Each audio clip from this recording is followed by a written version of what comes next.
Assalamualaikum warahmatullahi wabarakatuh.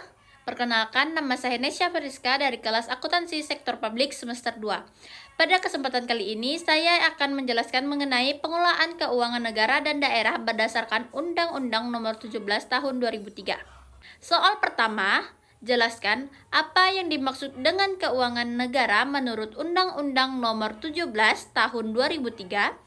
Jawabannya, menurut Undang-Undang Nomor 17 Tahun 2003, keuangan negara adalah semua hak dan kewajiban negara yang dapat dinilai dengan uang, serta segala sesuatu baik berupa uang maupun barang yang dapat dijadikan milik negara berkaitan dengan pelaksanaan hak dan kewajiban tersebut. Hak negara misalnya memungut pajak, mengedarkan uang, dan melakukan pinjaman. Sedangkan kewajiban negara misalnya membiayai pelayanan publik, pembangunan nasional, dan membayar utang negara.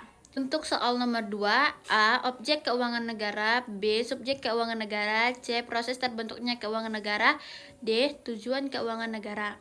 Jawabannya A. Objek keuangan negara meliputi APBN dan APBD, penerimaan negara, pengeluaran negara, kekayaan negara, utang negara, dan investasi pemerintah. B. Subjek keuangan negara terdiri dari Presiden, Menteri Keuangan, Menteri atau pimpinan lembaga, kepala daerah, BUMN, BUMD, dan BPK.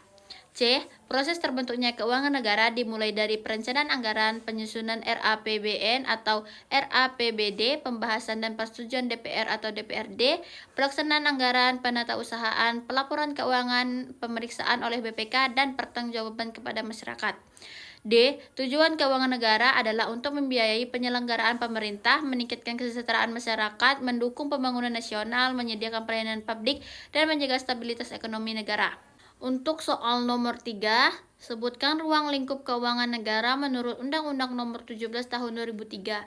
Jawabannya, ruang lingkup keuangan negara menurut Undang-Undang Nomor 17 Tahun 2003 meliputi hak negara memungut pajak, hak negara mengedulkan uang, hak negara melakukan pinjaman, seluruh penerimaan dan pengeluaran negara maupun daerah, kekayaan negara yang dikelola sendiri atau pihak lain, serta kekayaan pihak lain yang diperoleh dengan fasilitas pemerintah. Untuk soal nomor 4, jelaskan dan berikan contoh penerimaan, pengeluaran, dan pembiayaan negara. Jawabannya, penerimaan negara adalah semua uang yang masuk ke kas negara seperti pajak, bea cukai, dan PNBP. Pengeluaran negara adalah semua uang yang keluar dari kas negara untuk membiayai kebutuhan pemerintah seperti belanja pegawai, pembangunan jalanan, subsidi, dan bantuan sosial. Pembiayaan negara adalah transaksi keuangan untuk menutup defisit anggaran atau memanfaatkan surplus anggaran seperti pinjaman luar negeri dan obligasi. Untuk soal nomor 6, sebutkan pihak-pihak pemegang kuasa dan pengelolaan keuangan negara dan gambarkan alur pembagian kuasa tersebut. Berdasarkan Undang-Undang Nomor 17 Tahun 2003 tentang Keuangan Negara, pemegang kekuasaan pengelolaan keuangan negara tertinggi adalah Presiden, yang kemudian mendelegasikan sebagai kekuasaannya kepada menteri atau kepala lembaga dan pemerintah daerah.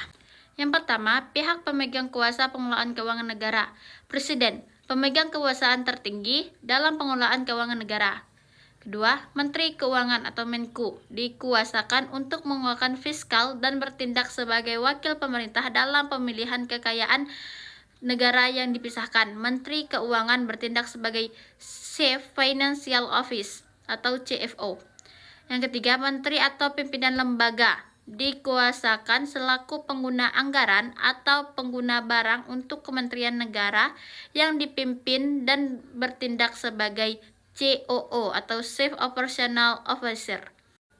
Yang keempat, gubernur, bupati, wali kota diserahkan kekuasaan untuk mengolah keuangan negara dan mewakili pemerintah daerah dalam pemilikan kekayaan daerah yang dipisahkan. 2.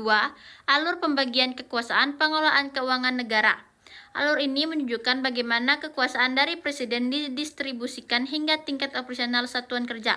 Yang pertama adalah presiden, pemegang kekuasaan umum. Kedua, delegasi, dan bawah delegasi ada Menteri Keuangan, Menteri atau pimpinan lembaga. Yang ketiga, operasional. Di bawah operasional ada unit eselon atau satuan kerja. 2. Bendahara penerimaan atau pengeluaran. Alur pembagian kekuasaan daerah. Kepala daerah selaku pemegang kekuasaan pengelolaan keuangan daerah mendelegasikan sebagai kekuasaan kepada perangkat daerah. Yang pertama adalah kepala daerah, gubernur, bupati, atau wali kota. Yang kedua delegasi, yang di bawah delegasi ada sekretaris daerah, PPKD atau pejabat pengelola keuangan daerah. Yang ketiga kepala SKPD atau satuan kerja perangkat daerah. Yang ketiga ada operasional. Di bawah operasional ada 1 KPA, 2 PPTK, 3 bendahara. Untuk soal nomor 7, sebut dan jelaskan undang-undang yang mengatur tentang kebijakan moneter. Jawabnya, undang-undang yang mengatur kebijakan moneter adalah Undang-Undang Nomor 23 Tahun 1999 tentang Bank Indonesia yang telah diubah dengan Undang-Undang Nomor 3 Tahun 2004. Selanjutnya, soal nomor 8. Buatlah bagan hubungan subjek pengelolaan keuangan negara. Jawabannya, Presiden, Menteri Keuangan, Menteri atau pimpinan lembaga, dan kepala daerah. Pemeriksaan oleh BPK. Soal nomor 9. Jelaskan paradigma baru dalam pengelolaan keuangan negara. Jawabannya, paradigma baru dalam pengelolaan keuangan negara menekankan transparansi, akuntabilitas, efisiensi, efektivitas, dan good governance. Sekian penjelasan dari saya, kurang lebihnya saya mohon maaf. Terima kasih telah mendengarkan. Wassalamualaikum warahmatullahi wabarakatuh.